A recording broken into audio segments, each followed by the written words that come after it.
세상의 썰들을 거둬들이는 썰거지입니다. 기후변화 논쟁은 오늘만의 일이 아닙니다. 이것은 오래되었지만 여전히 악화일로를 겪고 있는 인류의 난제입니다. 기후변화는 해수면 상승이나 이상기후와 같은 현상을 통하여 우리에게 실질적인 피해를 줍니다. 그러나 이 문제는 위기라 할 수 있지만 누가 어디에서 살고 있는가에 따라 기회로 인식되기도 합니다. 오늘 이야기 드릴 주제는 북극의 빙하를 둘러싸고 벌어지는 국제정치입니다. 북극은 두꺼운 빙하로 인하여 선박의 운행이 제한됩니다.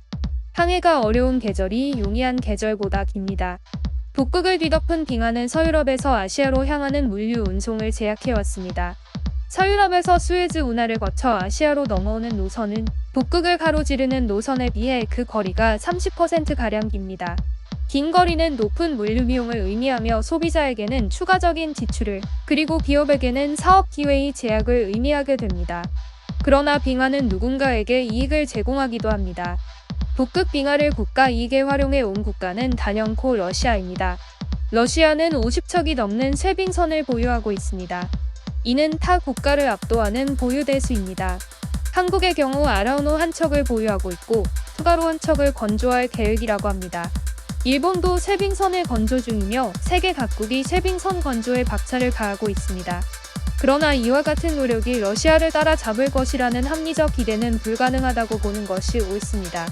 러시아는 쇠빙선을 이용하여 북극이 주는 자연의 이점을 활용해 왔습니다. 북극 항로를 이용하기 위해서는 쇠빙선이 필수적입니다.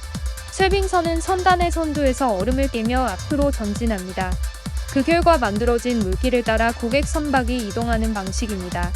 그동안 러시아는 쇠빙선 이용료부터 고객 선박에 탑승하는 항해 지도사 인건비 등 다양한 부문에 대한 비용을 청구해왔습니다. 이러한 비용은 일종의 통행료로 작용하여 러시아에게 이득을 주었습니다. 다시 기후 이야기로 돌아가 보겠습니다. 기후 위기에서 빙하는 주인공의 반열에 있습니다. 북극과 남극의 빙하가 녹으며 일어나는 해수면 상승은 태평양 등지의 선국가들에게는 재앙과 같습니다. 뿐만 아니라 해빙은 생태계를 위협합니다. 녹아내리는 빙하 위에 위태롭게 서 있는 북극곰의 이미지는 이를 상징적으로 보여줍니다. 한편으로 누군가에게 이 위기는 기회가 되기도 합니다.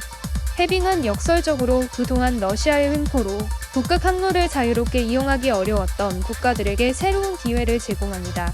해빙은 쇠빙선이나 항해 지도사 등 러시아가 통행료 명목으로 청구해왔던 여러 서비스들을 쓸모없는 것으로 만듭니다.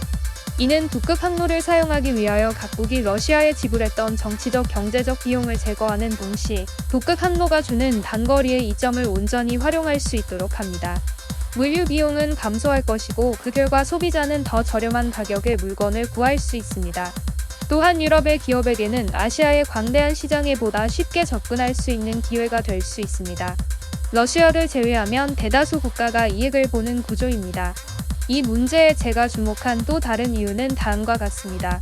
해빙으로 인한 북극 항로의 활성화는 그동안 중국이 추진해온 일대일로에도 위기와 기회를 제기할 것입니다. 일대일로는 유라시아 철도 노선과 남중 북해인도양을 잇는 해상 노선이 중심입니다.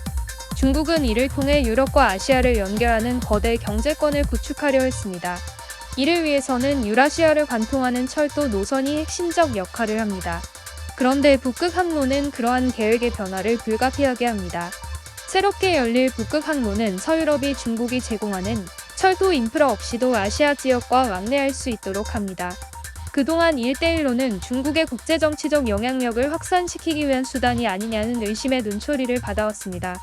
유럽으로서는 중국과의 협력이 중요하기도 하지만 한편으로는 중국이 주도하는 철도에 지나치게 의존할 경우 중국의 정치적 영향력으로부터 취약해질 수 있다는 부담을 내심 갖게 됩니다.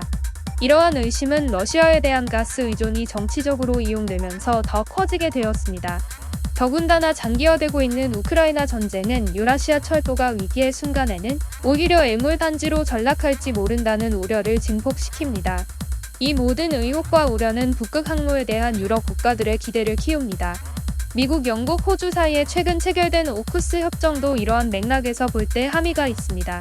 오쿠스가 중국을 견제하는 목적으로 체결되었다는 데에는 의심의 여지가 없습니다.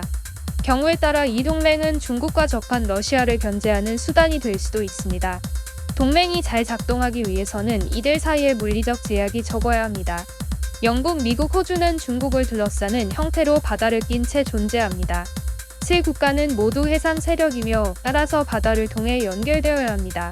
영국과 호주가 수에즈 운하를 중심으로 연결되고 호주와 미국이 태평양을 통해 연결됩니다.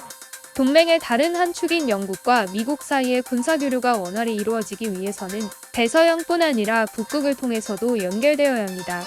그래야 동맹 본연의 목적인 중국 견제가 원활히 이루어질 수 있기 때문입니다.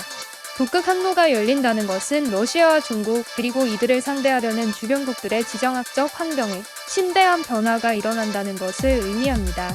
자연은 언제나 우리에게 위기와 기회를 함께 제공했습니다. 하늘에서 내리는 비는 우리가 살아가는데 필수적이지만 한편으로는 홍수와 같은 재앙을 초래하기도 합니다. 빙하도 마찬가지입니다. 녹아내리는 빙하는 이를 둘러싼 국가들에게는 위기이자 기회입니다. 이것으로 어쩌면 인류에게는 많은 변화가 일어날지도 모릅니다. 빙하는 2035년이 되면 완전히 녹을 것으로 전망됩니다. 이것은 북극 생태계에는 재앙이 될지 모릅니다. 그래서 우리는 이 사태를 막기 위해 최선의 노력을 다해야 합니다. 그러나 한편으로 냉혹한 국제정치의 세계에서 우리는 기후변화를 막기 위한 노력 외에도 이면에서는 생태계적으로는 최악의 상황인 북극의 흡입에 대비하여 정치적으로 준비할 필요가 있습니다. 모든 것에는 이면이 있고 그래서 한쪽에만 신경을 쓰다가는 준비되지 않은 반대 상황에 휩쓸릴 가능성이 언제나 존재합니다. 준비된 자에게 위기는 기회라는 상투적인 표현은 북극 항로 개발 이슈에 있어서는 매우 시의적절한 격언이 아닐 수 없습니다. 그것이 우리에게 위기와 기회 중 무엇이 될지는 지금부터가 결정합니다. 원치 않지만 이미 북극은 열리기 시작했습니다. 오늘도 시청해 주셔서 감사합니다.